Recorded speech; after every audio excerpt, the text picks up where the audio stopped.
Indian मेटीरियोलॉजिकल department IMD ने 2024 में severe winters का अलार्म दे दिया है क्योंकि ला नीना इवेंट शुरू हो चुका है।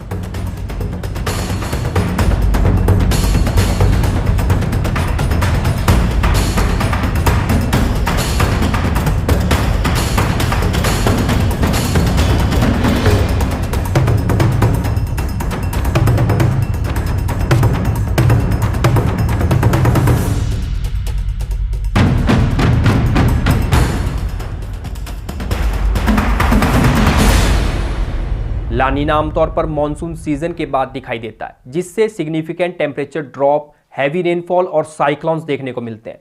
यही कारण होता है कि ला नीना इवेंट अपने साथ हार्श विंटर्स लाता है। लेकिन वहीं दुनिया के दूसरे कोने पर साउथ अमेरिका में एक्सट्रीम ड्रॉट कंडीशंस बनी हुई हैं। कई देशों में लाखों हेक्टेयर के जंगलों में आग लगी है। दुनिया का सबसे बड़ा ट्रॉपिकल वेटलैंड एरिया और world's largest flooded grassland Pantanal, जहां पर वेजिटेशन हमेशा पानी में ही डूबी रहती है, लेकिन वहां कई जंगल आग लगने की वजह से राख बन गए हैं। कहा जा रहा है इसके पीछे की वजह भी ला नीना इवेंट ही है। तो ये कंफ्यूजन क्या है? कहीं पर हार्श विंटर और हैवी रेनफॉल की बात हो रही है, वहीं दूसरी तरफ एक्सट्रीम ड्रॉट्स देखने को मिल रहे हैं। तो आइए जानते हैं ला नीना इवेंट की स्टोरी है क्या, जो दुनिया के सिर्फ एक कोने से पूरी अर्थ के वेदर पैटर्न को कंट्रोल कर रही है।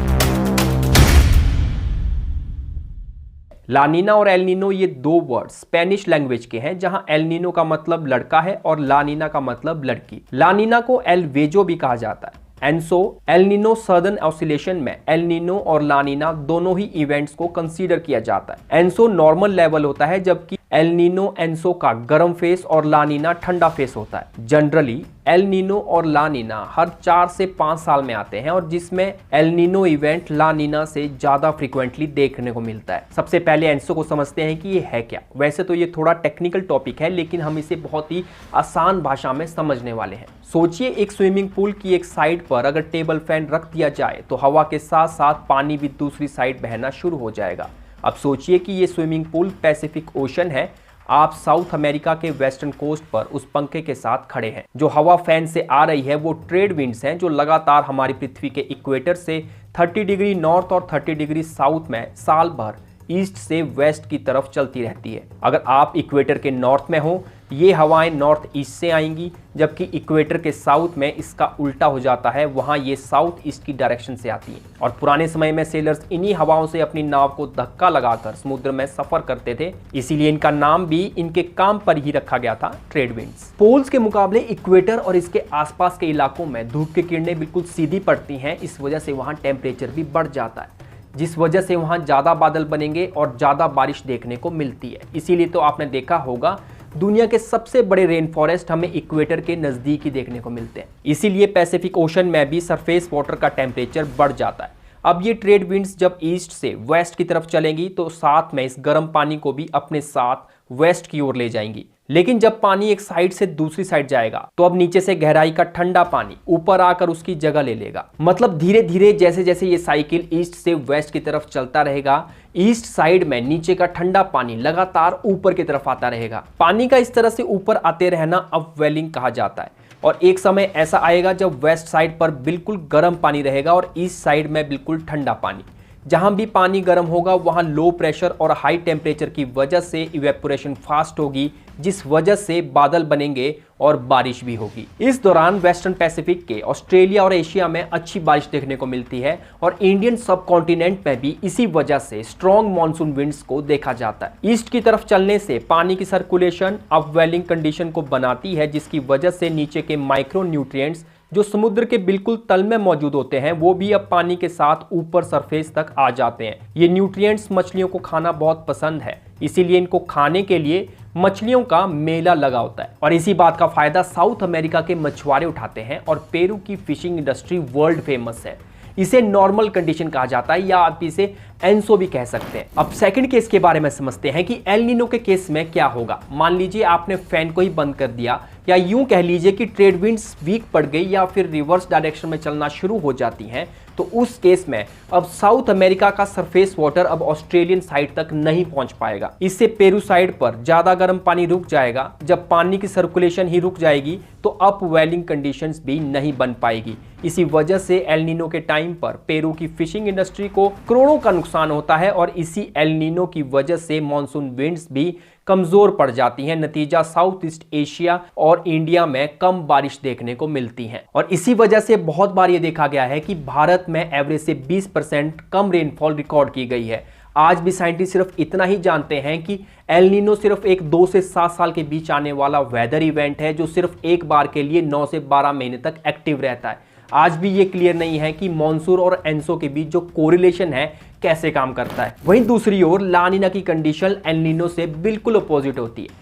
मान लीजिए आपने उस फैन की स्पीड को मैक्सिमम कर दिया तो अब हवा की पावर भी बढ़ जाएगी, जिस वजह से अब ज्यादा पानी ज्यादा दूर तक जाएगा और ये वो कंडीशन है जब ट्रेड विंड्स ज्यादा स्ट्रांग होती है। मतलब जो नॉर्मल कंडीशन है उसी का एनहांस्ड और पावरफुल वर्जन ला नीना होता है, जिस वजह से पेरू के कोस्टल रीजन में अपवेलिंग बहुत स्ट्रांग हो जाती है। मतलब इस इवेंट के दौरान पेरू की फिशिंग इंडस्ट्री काफ़ी अच्छे प्रॉफिट्स बनाती है और इंडियन मॉनसून विंड्स काफ़ी स्ट्रांग रहती है, तो उम्मीद से कहीं ज़्यादा बारिश देखने को मिलती है। अब इस ज़्यादा बरसात का मतलब ये नहीं है कि इससे हर जगह फ़ायदा होगा, बल्कि इतना पानी बरसेगा कि बाढ़ आ जाएगी और कुछ कोस्टल एरियाज तो पानी में डूब जाते हैं। ज़रूरत से ज़्यादा बरसात पहाड़ों में इस तरह की तबाही लाती है। ये जनरली देखा गया है कि ला नीना इवेंट जब भी देखने को मिलता है उस साल ज़्यादातर साइक्लोन्स बे ऑफ बंगाल में आते हैं।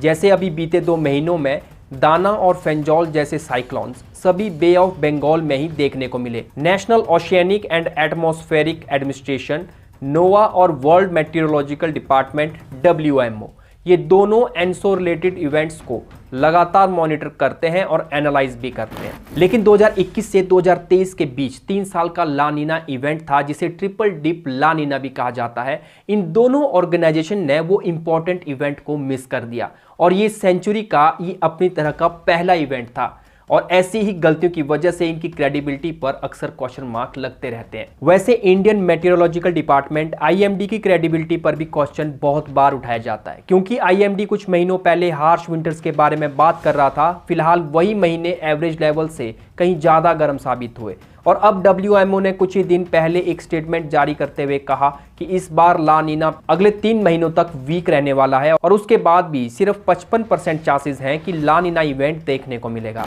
ऐसा नहीं है कि ला नीना की वजह से ही हमें ज्यादा बारिश देखने को मिलती है, बल्कि एल नीनो इवेंट के दौरान भी हैवी रेनफॉल्स को रिकॉर्ड किया गया है। 2015 के दिसंबर महीने में साउथ इंडियन स्टेट्स में हैवी रेनफॉल देखने को मिली थी। खासकर चेन्नई में एक ही दिन में लगभग 500 mm हैवी रेनफॉल रिकॉर्ड की गई। चेन्नई में इतनी बारिश और बाढ़ देखने को मिली जिसने पिछले 100 साल के रिकॉर्ड तोड़ दिए थे। ये इसलिए हुआ क्योंकि एल नीनो की वजह से इंडियन ओशन का टेम्परेचर जब बढ़ गया तो लो प्रेशर होने की वजह से ज्यादा बादल बन गए और जिसका मतलब है ज्यादा बारिश। यहाँ आपको समझ आ रहा होगा कि वेदर पैटर्न को ट्रेस करना आसान नहीं है।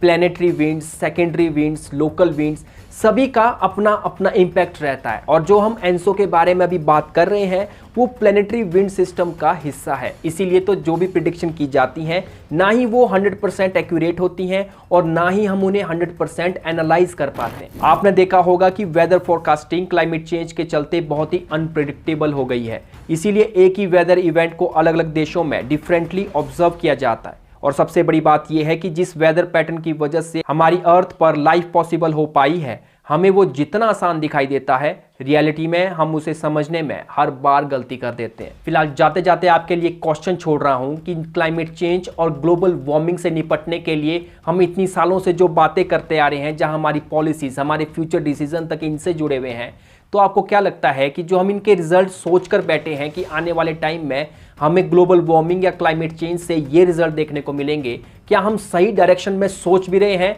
या फिर ये एक मिस इंटरप्रिटेशन ही है? अपने व्यूज कमेंट सेक्शन में जरूर बताइए। अगर आपको ये वीडियो पसंद आई हो तो वीडियो को लाइक कीजिए, अपनी फैमिली और फ्रेंड के साथ शेयर कीजिए और ऐसी वीडियोस को देखते रहने के लिए चैनल को सब्सक्राइब करना ना भूलें। मिलते हैं नेक्स्ट वीडियो में, तब तक के लिए नमस्कार।